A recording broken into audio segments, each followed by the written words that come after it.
Baseball is a beautiful game. When you're a young kid who loves the game of baseball, you do anything you could to get closer to it.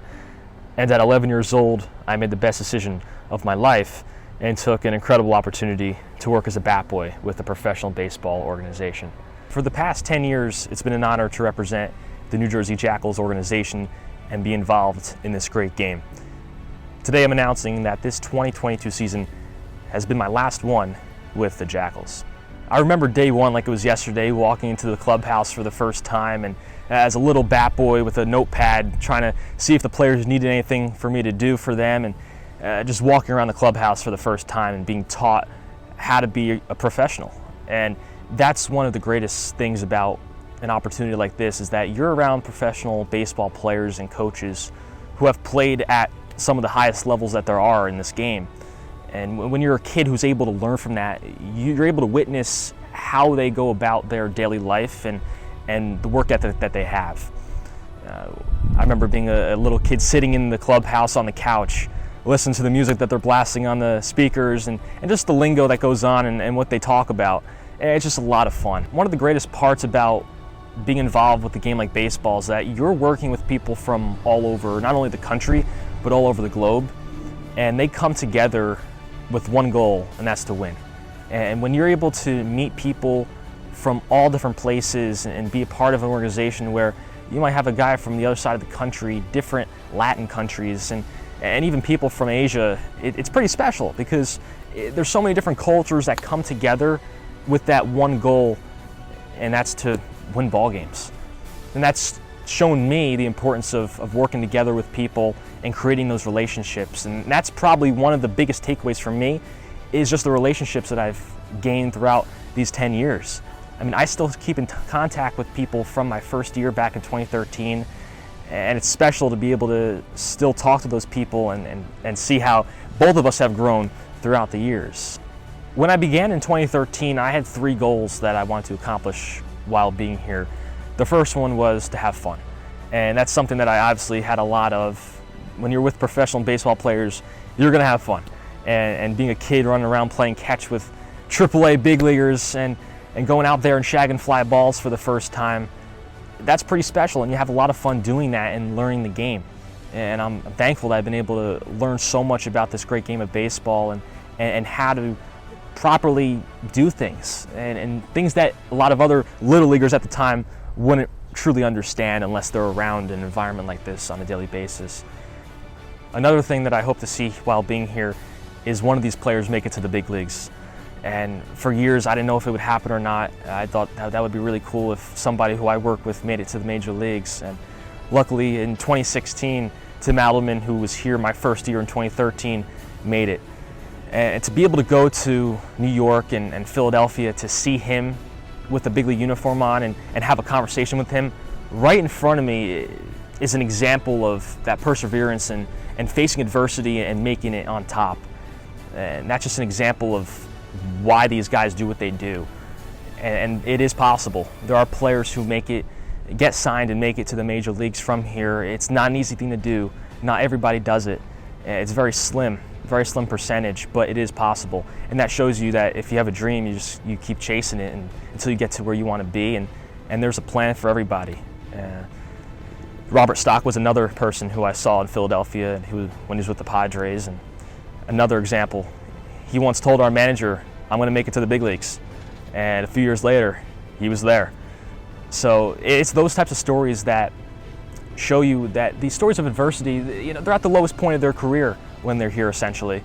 And it just gives everybody else hope that I'm going to chase my dream and do what I can to make it just like they have. The third thing that I looked to accomplish while being here was obviously to win a championship. And that's something that is really not easy to do. And we lost so many years in a row in tight battles between different organizations, and so many great teams year in and year out, but just couldn't pull it out. And in 2019, it was incredibly special to win that championship and be a part of that process. And to receive a ring, it's really special. That 2019 team didn't necessarily have the best team statistically in the league, but what it did have was the biggest heart and the biggest determination to accomplish their goal of winning the championship. We had every piece necessary to accomplish that goal. We had players who just got along so well with each other. The team chemistry was fantastic. And at the end of the day, we wanted it more than any other team in the league. And you could just see that, the raw emotion in the dugout and in the clubhouse, how nice and easy everybody was. It was just a free experience of guys who just had one goal, and that's to win. And that was extremely special to be a part of, because it is possible. You know, it's a tough thing to do, to win, but when you have the right group and everything is working out the right way, everything's firing all cylinders at the same time, your pitching, your hitting, your defense, base running, it just has to work out that way where you get hot in the playoffs. And luckily for us, that was the case. And we had a great run and eventually won the championship. And I have to also thank all the coaches, and obviously past players, but especially the coaches who I've worked alongside throughout the 10 years. And there's so many assistant coaches that I can't even go through everybody, but the three managers I'll mention are Joe Calfapietra, Matt Padgett, and Brooks Carey. Starting with Joe, he's somebody who welcomed me in with open arms and made sure I was included in the team meetings when I was a little kid. Just welcomed me into this environment where I showed that I wanted to learn this game, and I really appreciated that. You know, you could have just said, "Oh no, I don't want to have a kid running around here," but no, it was something where I was able to go out there and be with the guys and be in the clubhouse and just learn what it truly is to be a professional. And I really appreciated that during my first few years, and I learned a lot from Joe on what he looks for in player talent and how he recruits his players, which ultimately helped years later. The second manager was Matt Padgett, and he was a player during my first year in 2013, and he managed here for 1 year, and I learned a lot from him as well. Him talking to me, I was a little bit older then, he was talking to me about what players he's looking for, what holes he needs to fill. And then that eventually led me into 2018 with Brooks Carey when he came over here and forming that great relationship. And Brooks really took me under his wing and helping him formulate some teams and taking me in and saying, hey, this is what we need, this is what we're looking for. I'm sure there are a lot of managers out there who wouldn't have taken that same risk or allowed that opportunity for a young 16-year-old at the time to help him find players. Like, what does a 16-year-old know about what kind of players they need at the professional level? But he welcomed it, and I'm really grateful for what he's taught me and welcomed me into the coach's office to talk about the players and what moves he thinks we should make in transactions. And you know, it all proved to be a really smart thing in 2019 when in 2019 we all formulated a fantastic team that won the championship, and being part of that and the assembly of that team was special. I remember spending hours and hours going through release sheets and who got released and trying to see what players would fit the best into the mold that we're trying to build here with the Jackals organization. And I knew from day one that we had a special group, and as the year went on to the last few weeks of the season, we formulated the last couple pieces that we needed of the puzzle to win in the championship. So that was incredibly special, and I appreciate Brooks making sure I got a ring, and those are the moments that really stand out to you. I mean, when I look at this ring, you look at more than just the championship and something that's, you know, flashy. You look at just all the hard work that went in behind the scenes, that the players put in, the adversity that we went through, and ultimately at the end of the day, just celebrating on that field.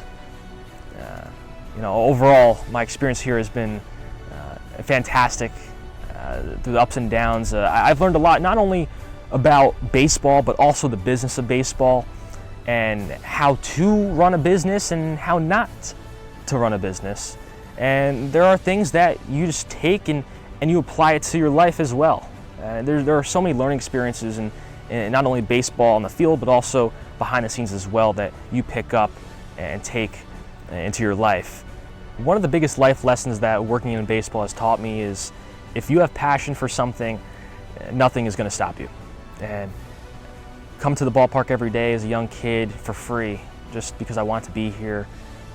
Being the first one here, last one to leave, it pays off in the end.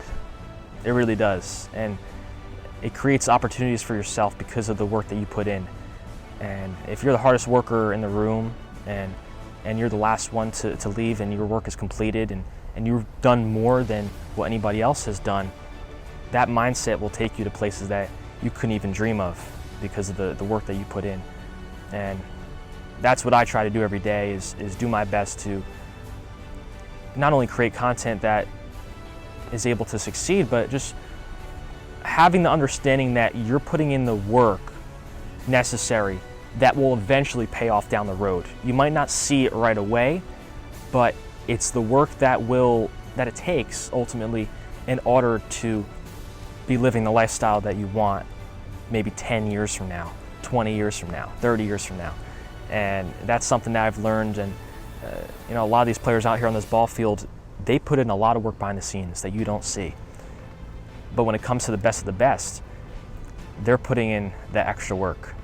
Back during my first year, there was a player named John Lindsay, and he was a player who made it to the big leagues way before then. It was the only position player to make it to the big leagues from the Jackals for a very long time. And one day it was very hot outside. He was the only player out in the batting cages swinging. And that's what it takes.